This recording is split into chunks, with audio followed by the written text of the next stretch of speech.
Hello and welcome back to Sunbreak. My name is of course Hollow and I have some news for you. The Monster Hunter Twitter decided to suddenly drop once again some new info on us via this new screenshot of the Qurios crafting system we saw recently. Except there's something a bit different here.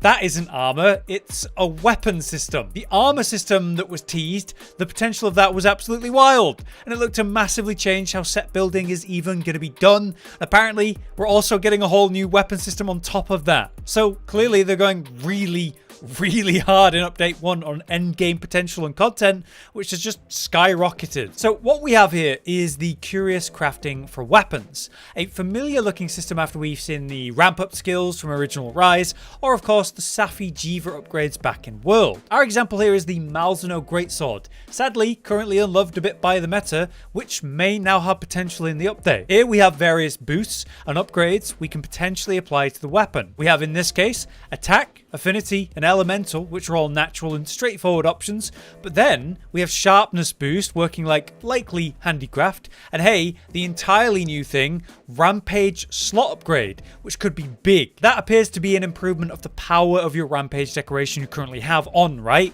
Which, yeah, could be insane for a lot of builds. I myself can see great potential for, say, power switch axes thanks to that alone. If say it's going to improve the switcher decoration with a vile switch boost effect, or maybe like the Malzeno weapons, it'll take that rampage slot from a 1 slot to maybe a 2 slot, making it a bit more relevant. As a little insert on that though, Josh just hit me with his own theory. What if there were 4 slot rampage decorations coming in the update? You could upgrade the slot potential by 1 of a rampage decoration slot, taking it from a 3 to a 4, which would be useless unless they put in new rampage decorations, which they're likely going to do, right? If there's going to be new afflicted monsters and of course the new monsters in the update, maybe we'll see some 4 slot rampage decorations, and with that you'll need to upgrade it. Josh even believes there might be potential that that upgrade could add a second rampage slot, even if it was only just a 1 slot, so you have a 3 and a 1. That could be pretty big too. But seriously, whichever one it is, in theory that's a major meta shift. If it does make weapons with only 1 slot for its rampage decorations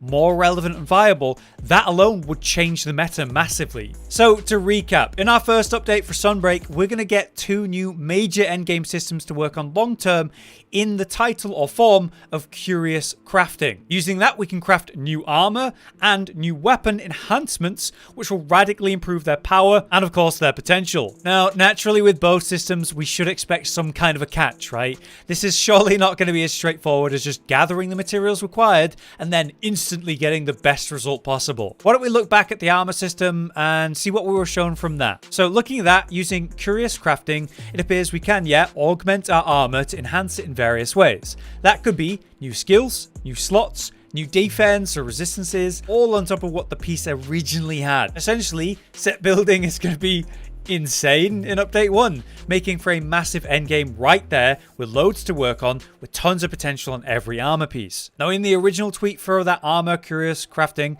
we were also told that this will require new materials found in the update. Now considering this system is clearly tied to Qurios, we can assume it's tied to the afflicted monsters of the game, and therefore it's likely that there will be new anomaly quests, maybe a higher star level, that will arrive in the update. But this poses so many questions, like, can we re-roll the craft for something better? Is this system true RNG, or could we focus a skill or even a list of skills like how some old talisman melds you could do that? While the potential is high here, how we do it is going to be so important.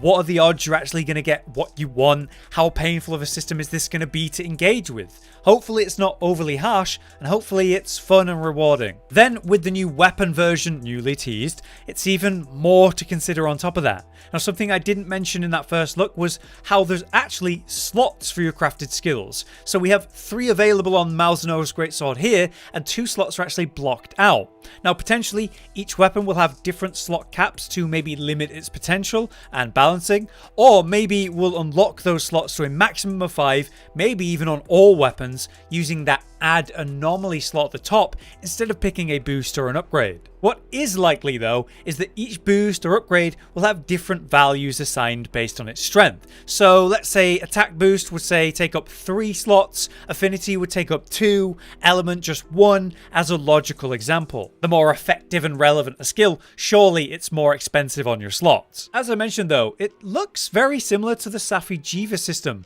where you would upgrade a weapon and apply new boosts or upgrades. That could mean that there's more to this than simply hunt an afflicted monster and then use the special materials to upgrade, but we'll need to wait and see on this. You see, Safi's system was interesting in regards to the player reaction. It was a fun and interesting system, something you could work on for a while, and it feels great when you get what you want, but it was a heavy RNG system, and that upset a lot of people too. Hopefully, this version, if it is similar, learns from the lessons of the original version.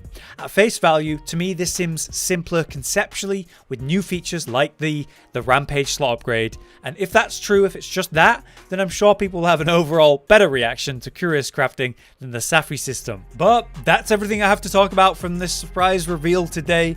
I really wasn't expecting one for weapons as well, but I suppose it does make a lot of sense now. A lot of cool weapons didn't get any meta love in launch Sunbreak, especially ones that had that 1-slot rampage decoration, so this might be a great way to actually address that. Do let me know your thoughts on all of this though, guys, and if this video was useful, please do drop a like on it so we can keep making more news content when it happens in the future. For now though, I've been Hollow, you've been you, thank you very much for watching, we'll see you next time. Josh, Cotton, and Hollow with the videos, dropping the humor like a hammer on your tippy toes, bringing entertainment on a daily arrangement to take our insanity and turn it into entertainment. Yes, I said entertainment twice, to reiterate that it is nice to look into your faces on a mostly daily basis when you let us in your homes to make the whole world a stage. Goodbye.